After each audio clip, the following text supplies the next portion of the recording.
AP ప్రభుత్వం ఎన్నికల కమిషనర్గా నిమ్మగడ్డ రమేష్ గారిని నియమించింది. ప్రస్తుతం ఆయన మనతో ఉన్నారు. సార్ చెప్పండి, ప్రభుత్వం ముందుకు పెట్టిన ఈ కీలక బాధ్యతను మీరు ఏ విధంగా? ముందుగా నేను ప్రభుత్వ ఆదేశాల మేరకు పదవీ విరమణ చేసిన తర్వాత ఆంధ్రప్రదేశ్ స్టేట్ ఎలక్షన్ కమిషనర్గా ఈరోజు బాధ్యతలు స్వీకరించడం జరిగింది.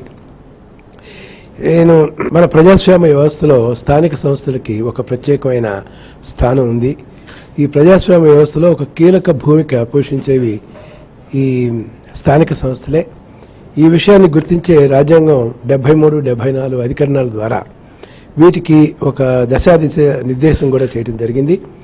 అధికార వికేంద్రీకరణ, వనరులు, తర్వాత ఈ బాధ్యతలు నిర్వర్తించడానికి సకాలంలో ఎన్నికలు నిర్వర్తించేలాగా చేయడం కోసం కమిషన్ స్వతంత్ర ప్రతిపత్తి కలది. ఇవన్నీ కూడా ఈ 73, 74 ప్రభుత్వ అధికరణంలోని ఈ ధ్యేయం ప్రకారం ఏర్పడినవే.